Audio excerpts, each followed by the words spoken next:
Hello dear student. तो आज हम आपके लिए लेके आए हैं क्लास 10 साइंस नोट्स।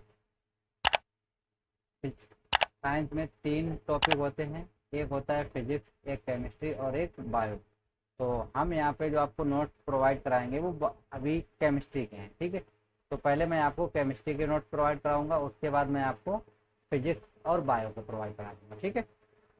तो अगर आप लोगों को ऐसे ही नोट्स चाहिए हैं, बने हुए चाहिए आपको पीडीएफ में, तो इसके लिए आप हमारे एक नंबर है, व्हाट्सअप नंबर है 94 52 72 82 97। इस नंबर पे आप हमको मैसेज करके जान सकते हैं कैसे वो आपको मिलेंगे, ओके। तो चलिए यहाँ पे हम लोग स्टार्ट करते हैं टॉपिक को। तो सबसे पहले हम लोग आते हैं, ये हमारा चैनल है सिम मैथ एकेडमी, ठीक है। तो अगर अभी तक आप लोगों ने इसको सब्सक्राइब नहीं किया है तो चैनल को सब्सक्राइब कर लीजिएगा और बेल आइकन को प्रेस कर लीजिए, जिससे हमारे लेटेस्ट वीडियो की नोटिफिकेशन सबसे पहले आपके पास आती रहेगी, ठीक है। यहाँ पे आपको फिजिक्स, केमिस्ट्री, मैथ और साइंस, इनके टॉपिक के बारे में आपको यहाँ पे फुल डिटेल में जानकारी दी जाएगी। क्लियर?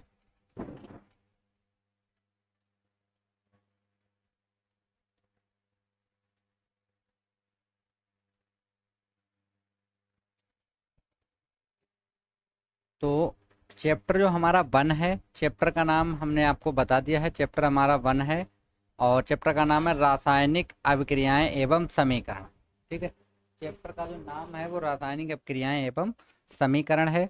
तो सबसे पहली हेडिंग हमारे पास है रासायनिक समीकरण, ठीक है। तो रासायनिक समीकरण क्या होते हैं, देखिए आप लोग डेफिनेशन देखिए इसकी, कि किसी रासायनिक अभिक्रिया को अभिकारकों एवं उत्पादों के प्रतीकों व रासायनिक सूत्रों का प्रयोग करके प्रदर्शित करना क्या कहलाता है, हमारा रासायनिक समीकरण कहलाता है। इसको आप हाईलाइट कर लीजिएगा, रासायनिक समीकरण कहलाता है। तो ये हमारी डेफिनेशन होती है कि किसी रासायनिक अभिक्रिया को अभिकारकों एवं उत्पादों के प्रतीकों व रासायनिक सूत्रों का प्रयोग करके प्रदर्शित करना क्या कहलाता है, रासायनिक समीकरण कहलाता है, ठीक है। तो जो अभिक्रिया के अभिकारक होते हैं वो अभिक्रिया के पहले होते हैं, यानी जो हम लोग एरो लगाते हैं, एरो के जो पहले होते हैं वो होते हैं अभिकारक, और जो एरो के बाद होते हैं वो हमारा होता है उत्पाद। अभी हम आपको यहाँ पे बताते हैं, देखिए जैसे एग्जाम्पल हम लोगों ने एक लिया है Zn प्लस H2SO4, एरो के आगे हमारा बना ZnSO4 प्लस H2, ठीक है। ये चीज़ हमारा यहाँ पे बना। अब देखिए यहाँ पे क्या होगा, ये चीज़ें जो चीज़ें हैं ये दोनों, ये हमारा होता है अभिकारक, क्या होगा यहाँ पे, अभिकारक होगा, ओके। और ये जो चीज़ बना है वो हमारा क्या हो जाएगा, दोनों उत्पाद होगा। यानी ZnSO4 यानी जिंक सल्फेट और हाइड्रोजन गैस जो हमारी है वो हमारी क्या होगी, उत्पाद होगी। और जिंक और H2SO4 जो हमारा वो क्या होगा, अभिकारक होगा। यानी जो एरो से पहले होता है वो अभिकारक होता है, जो एरो के बाद बनता है वो हमारा उत्पाद होता है। क्लियर? आगे चलते हैं ब्रो। अब हमारे पास डेफिनेशन है यहाँ पे कि अभिकारक क्या है और उत्पाद क्या है, ठीक है। तो देखिए इनकी डेफिनेशन क्या होती है, डेफिनेशन मैं आपको यहाँ पे दिखा दूँ। देखिए डेफिनेशन है अभिकारक की, ठीक है। तो अभिकारक क्या होते हैं, देखिए ऐसे पदार्थ जो रासायनिक अभिक्रिया में भाग लेते हैं, ठीक है। यानी कि ऐसे पदार्थ जो रासायनिक अभिक्रिया में भाग लेते हैं क्या कहलाते हैं, अभिकारक कहलाते हैं। क्या कहलाते हैं, अभिकारक कहलाते हैं। क्लियर हुआ? तो चलिए हम लोग देख लेते हैं आगे। अभिकारक आपको समझ में आएंगे, जो रासायनिक अभिक्रिया में भाग लेते हैं वो हमारे क्या होते हैं, अभिकारक कहलाते हैं, ओके। तो चलते हैं आगे।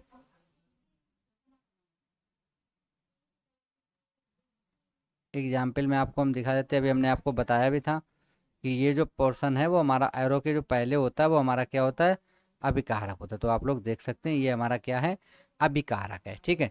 और ये हमारा क्या था, उत्पाद था, अभी मैंने आपको बताया भी था। चलिए आगे आपको दिखाते हैं हम लोग, ठीक। अब देखिए यहाँ पे क्या है, दूसरा हेडिंग है उत्पाद, ठीक है। ये आप हेडिंग डाल के लिख लीजिएगा, जिससे आपको नोट्स बनाने में आसानी रहेगी, ठीक है। ये हमने पहले से ही लिखे रखे हैं। तो देखिए यहाँ पे क्या होगा, ऐसे पदार्थ जो रासायनिक अभिक्रिया के संपूर्ण होने पर प्राप्त होते हैं क्या कहलाते हैं, उत्पाद कहलाते हैं, ठीक है। यानी जब अभिक्रिया हमारी कंप्लीट हो जाती है तब जो हमको प्राप्त होता है वो हमारा क्या कहलाता है, उत्पाद कहलाता है, ओके। देखिए उत्पाद में क्या होता है, जैसे हमारे पास ये रिएक्शन थी जिंक और H2SO4। ठीक है, तो एरोगैंग क्या बना था हमारा, जिंक सल्फेट और H2 बना, यानी ये चीज़ हमारी क्या होगी, उत्पाद होगी। ठीक, यानी एरो के जो बाद में होता है वो हमारा उत्पाद होता है, और एरो के पहले होता है वो हमारा क्या होता है, अभिकारक होता है। ओके, अगली हेडिंग है हमारे पास रासायनिक जो अभिक्रिया है उसका संतुलित समीकरण। ठीक है, तो देखिए यहाँ पे हमारे पास हेडिंग है संतुलित रासायनिक समीकरण। ठीक है, क्या है, संतुलित रासायनिक समीकरण।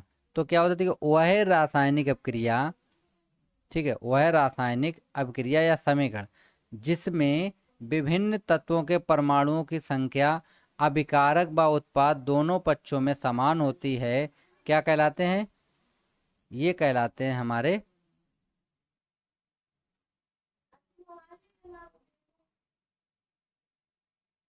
ठीक है, तो दोबारा से एक बार आपको दिखा देते हैं। वह रासायनिक समीकरण जिसमें विभिन्न तत्वों के परमाणुओं की संख्या अभिकारक व उत्पाद दोनों पक्षों में समान होती है, तो कैसे होते हैं, वो संतुलित रासायनिक समीकरण कहलाता है। यानी कि जब दोनों पक्षों में हमारे परमाणुओं की संख्या बराबर हो तो हमारा संतुलित रासायनिक समीकरण कहलाता है। जैसे यहाँ पे देखिए क्या दिया, 3Fe plus H2O, arrow gang बना Fe3O4 प्लस H2। अब देखिए यहाँ पे 3Fe थे तो यहाँ पे देखिए 3Fe हैं।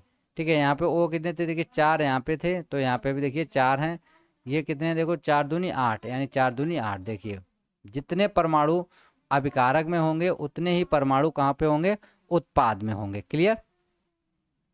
एक दूसरी रिएक्शन है 2H2 यानी कि हाइड्रोजन प्लस O2, तो एरोगन क्या बनेगा 2H2O। देखिए जितना यहाँ पे 4 H थे, देखिए यहाँ पे भी 4 H हैं, यहाँ पे 2 O थे, तो यहाँ पे भी कितने O हैं, 2। यानी कि अभिकारक और उत्पाद दोनों में परमाणुओं की संख्या हमारी समान होनी चाहिए, तभी समीकरण हमारा क्या होगा, संतुलित समीकरण होगा। क्लियर। चलते हैं नेक्स्ट, ये हमारा एड्रेस है जहाँ पे हमारा कोचिंग सेंटर है। ठीक है, चलते हैं नेक्स्ट क्वेश्चन पे। अब आते हैं हम अभिक्रियाओं के प्रकार पर। ठीक है, अब देखिए रासायनिक अभिक्रियाएं, तो रासायनिक अभिक्रियाओं के प्रकार। ठीक, तो देखिए रासायनिक अभिक्रियाओं के प्रकार कितने होते हैं वो मैं आपको यहाँ पे दिखा देता हूँ सभी, और सभी रिएक्शन यहाँ पे वेरी वेरी इंपॉर्टेंट है। ठीक, ये मोस्ट इम्पोर्टेंट है। तो देखिए क्या दिया गया आपको, यहाँ पे आपको दिया गया है कि रासायनिक अभिक्रियाएं निम्न प्रकार की होती हैं। नंबर 1 है हमारे पास संयोजन अभिक्रिया, इसी को हम लोग संयुग्मन अभिक्रिया या योगात्मक अभिक्रिया। ठीक, ये हमारी अभिक्रिया 3 नाम से जानी जाती है, संयोजन अभिक्रिया बोलो आप, योगात्मक अभिक्रिया बोलो, या संयुग्मन अभिक्रिया बोलो। क्लियर। नंबर 2 हमारे पास है वियोजन अभिक्रिया। ठीक है, नंबर 2 हमारे पास क्या है, वियोजन अभिक्रिया या अपघटन अभिक्रिया। ठीक है, वियोजन अभिक्रिया या अपघटन अभिक्रिया। नंबर 3 हमारे पास है ऊष्माक्षेपी अभिक्रिया, और नंबर 4 है ऊष्माशोषी अभिक्रिया। नंबर 5 हमारे पास है विस्थापन अभिक्रिया। ओके, और नंबर 6 हमारे पास है द्विक विस्थापन अभिक्रिया। क्लियर। और नंबर 7 है अपचयन, ठीक है, उपचयन अभिक्रिया, या इसे हम बोलते हैं ऑक्सीकरण अभिक्रिया। नंबर 8 है हमारे पास अपचयन अभिक्रिया। ठीक है, अपचयन अभिक्रिया। और नंबर 9 हमारे पास है रेडॉक्स अभिक्रिया, ये मोस्ट इंपॉर्टेंट है, रेडॉक्स अभिक्रिया, या हम बोलते हैं इसको उपचयन अपचयन अभिक्रिया। ठीक है, दोनों बोलते हैं उपचयन अपचयन अभिक्रिया। ओके, तो देखिए सबसे पहली हेडिंग हमारे पास हमको यहाँ पे दी गई है संयोजन अभिक्रिया। क्या दी गई हमको, संयोजन अभिक्रिया हमको यहाँ पे दी गई है। तो देखिए संयोजन अभिक्रिया की परिभाषा क्या होती है, देखिए संयोजन अभिक्रिया की परिभाषा होती है कि इस अभिक्रिया में 2 या 2 से अधिक अभिकारक, ठीक है, इस अभिक्रिया में 2 या 2 से अधिक अभिकारक मिलकर एकल उत्पाद का निर्माण करते हैं।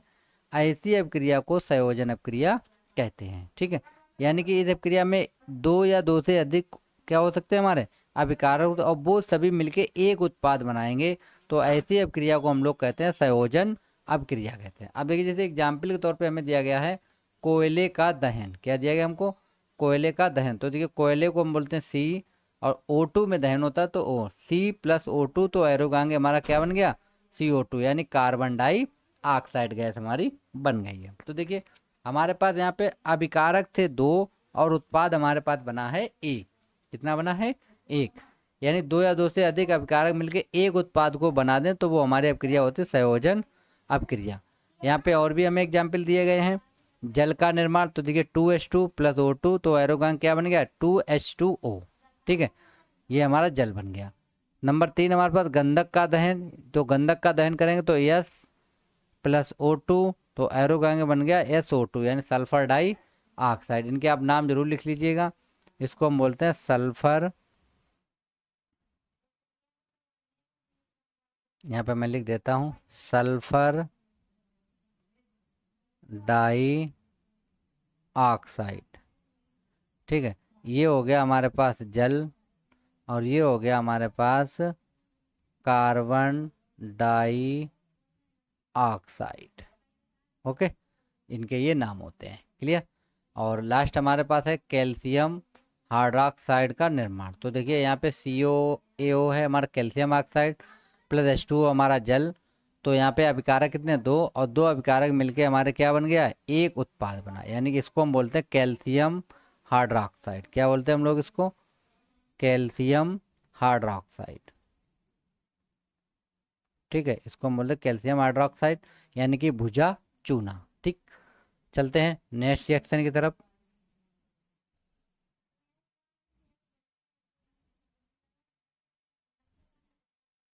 अगला है हमारे पास वियोजन अपक्रिया। ठीक है, तो वियोजन अपक्रिया क्या होती है, देखिए आप लोग यहाँ पे वियोजन अपक्रिया। ठीक, तो देखिए वियोजन अपक्रिया इंपॉर्टेंट है, इसको भी आप इंपॉर्टेंट कर लीजिए। वह रासायनिक अपक्रिया जिसमें एकल अभिकर्मक टूटकर, यानी कि एकल अभिकर्मक टूटकर 2 या 2 से अधिक क्या बना दे, उत्पाद बना दे, उसे वियोजन अपक्रिया कहते हैं। ये अपक्रिया योगात्मक अपक्रिया की जस्ट उल्टी होती। उसमें क्या था, जब 2 अभिकारक मिलके एक उत्पाद बना रहे थे, और इसमें क्या है, एक अभिकारक होगा और उसके उत्पाद 2 से अधिक होंगे। ठीक, तो देखिए हमें यहाँ पे दिएगा फेरस सल्फेट का वियोजन। ठीक है, तो FeSO4 हमारा फेरस सल्फेट हो गया, ये टूट के बनेगा Fe2O3 + SO2 + SO3। इसका नाम होता है सल्फर ट्राईऑक्साइड, ये होता है सल्फर डाइऑक्साइड, ये होता है फेरिक ऑक्साइड। ओके, और ये हमारे पास है फेरस सल्फेट। ठीक, और जो संगमरमर का सूत्र होता है वो होता है CaCO3। इसे आप इंपॉर्टेंट कर ले और इसको आप लर्न कर लीजिएगा। ठीक, अगला हमारे पास पॉइंट है एग्जाम्पल पे, कैल्शियम कार्बोनेट की वियोजन अपक्रिया, यानी कैल्शियम कार्बोनेट की वियोजन अपक्रिया क्या होती है। देखिए, तो कैल्शियम कार्बोनेट सूत्र होता है CaCO3 + CaO + CO2। तो ये होता है हमारा कैल्शियम कार्बोनेट की वियोजन अभिक्रिया। ओके, अगला हमारे पास है सिल्वर ब्रोमाइड भी एक प्रकार की वियोजन अपक्रिया है। ठीक है, पॉइंट है सिल्वर ब्रोमाइड भी एक प्रकार की हमारी क्या है, वियोजन अपक्रिया है। तो रिएक्शन दिखाते हैं हम, 2AgBr + 2Ag + Br2, यानी कि हमारी क्या बन गई, चांदी बन गई है और सिल्वर ब्रोमीन बन गई है। ठीक है, तो इस अपक्रिया का उपयोग श्याम श्वेत फोटोग्राफी में किया जाता है। ये आप इम्पोर्टेंट करिएगा क्योंकि ये एग्जाम्पल में पूछ सकता है। ठीक है, आपका ये बहुविकल्पी में क्वेश्चन बन सकता है। ओके, चलते हैं आगे ऊष्माक्षेपी अपक्रिया पे। अब देखिए ऊष्माक्षेपी अपक्रिया क्या होती है। ऊष्माक्षेपी अपक्रिया होती है, देखिए ऊष्माक्षेपी क्या होती है अपक्रिया, ऊष्माक्षेपी होती है वह अपक्रिया जिसमें ऊष्मा ऊर्जा के रूप में उत्सर्जित होती है, यानी जिनसे ऊष्मा हमें प्राप्त होती है। ठीक है, उसे हम क्या कहते हैं, ऊष्माक्षेपी अपक्रियाएं कहते हैं। यानी जो ऊष्मा बाहर निकालती हैं उनको हम बोलते हैं ऊष्माक्षेपी अपक्रियाएं। ठीक, उदाहरण के लिए दिया गया हमको प्राकृतिक गैस का दहन। प्राकृतिक गैस होती है CH4, मैथेन को हम लोग प्राकृतिक गैस बोलते हैं, और इसका हमने ऑक्सीजन की उपस्थिति में क्या कर दिया है, दहन। तो हमारा क्या बनेगा यहाँ पे हमारा बन जाएगा कार्बन डाइऑक्साइड बनेगा + H2O यानी जल बनेगा, और प्लस हमको क्या मिलेगी, ऊर्जा। देखिए यहाँ से इस रिएक्शन से ऊर्जा हमारी बाहर निकली है, तो ये अपक्रिया होती है ऊष्मा क्षेपी अपक्रिया। क्लियर। अब देखिए एक पॉइंट है, श्वसन एक ऊष्माक्षेपी क्रिया है। ठीक है, ये इम्पोर्टेंट है, इसको आप मोस्ट इम्पोर्टेंट कर लीजिएगा। इस पॉइंट को आप लोग इम्पोर्टेंट कर लीजिए, ये क्वेश्चन है सीधा। ठीक है, क्या श्वसन एक ऊष्माक्षेपी अपक्रिया है। ठीक, तो देखिए क्या होता है, मनुष्य को जीवित रहने के लिए हमें ऊर्जा की आवश्यकता होती है। यानी मनुष्य को अगर जीवित रहना है तो उसे किसकी आवश्यकता होगी, ऊर्जा की आवश्यकता होती है। यह ऊर्जा हमें भोजन से प्राप्त होती है। पाचन प्रक्रिया के समय खाद्य पदार्थों, ठीक है, खाद्य पदार्थों में टूट जाते हैं, जैसे चावल, आलू तथा ब्रेड में कार्बोहाइड्रेट होता है। कार्बोहाइड्रेट के टूटने से ग्लूकोज प्राप्त होता है। यह ग्लूकोज हमारे शरीर की कोशिकाओं में उपस्थित ऑक्सीजन से मिलकर हमें ऊर्जा प्रदान करता है। इस अपक्रिया का नाम हमने क्या रखा है? श्वसन। इस अपक्रिया का नाम क्या होता है? श्वसन। तो श्वसन एक कैसी क्रिया है? तो श्वसन एक ऊष्मा क्षेपी अपक्रिया होती है। कैसी होती है? ऊष्मा क्षेपी अपक्रिया होती है। क्लियर? तो ये हमारे पास सूत्र दिया गया C6H12O6, ये ग्लूकोज का सूत्र है, प्लस 6O2, तो एरोगांग बनेगा कार्बन डाइऑक्साइड प्लस जल प्लस ऊर्जा। ओके, चलिए और एक क्वेश्चन देख लेते हैं हम लोग। अगला हमारे पास क्वेश्चन है,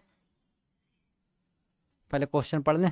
ठीक है, क्वेश्चन क्या है कि साग सब्जियों, जो हमारी सब्जियां होती हैं वो साग सब्जियों का विघटन, ठीक है, साग सब्जियों का विघटन होकर कंपोस्ट बनाना भी ऊष्मा क्षेपी अपक्रिया का उदाहरण है। यानी जो हमारे साग सब्जियां हैं सड़ जाती हैं, गल जाती हैं, तो उनके गलने के बाद एक खाद बनती है, कंपोस्ट खाद। तो जो खाद बनती है वो हमारी कैसी क्रिया होती है? एक ऊष्मा क्षेपी अपक्रिया होती है। ओके, चलते हैं आगे। अब आते हैं ऊष्मा शोषी अपक्रिया पे। ठीक, तो ऊष्मा शोषी अपक्रिया क्या होती है? देखिए, ऊष्मा शोषी अपक्रिया होती है हमारी, ऊष्मा शोषी अपक्रिया जिन अभिक्रियाओं में ऊर्जा का अवशोषण होता है, यानी जिन अभिक्रियाएं, वे अभिक्रियाएं जो ऊष्मा को ग्रहण करती हैं, ठीक है, ऊष्मा को क्या करती हैं? ग्रहण करती हैं, उसे हम बोलते हैं ऊष्मा शोषी अपक्रिया कहते हैं। ठीक है, उदाहरण के लिए जैसे H2 + I2 यानी हाइड्रोजन गैस और आयोडीन की हमने जब क्रिया कराई तो हमें क्या होती है? ऊर्जा देनी पड़ती है, तो हमारा बनता है क्या? HI। ठीक है, और N2 + O2 क्रिया जब हम कराते हैं तब भी हमें ऊष्मा देनी होती है, तो हमारा बनता है NO।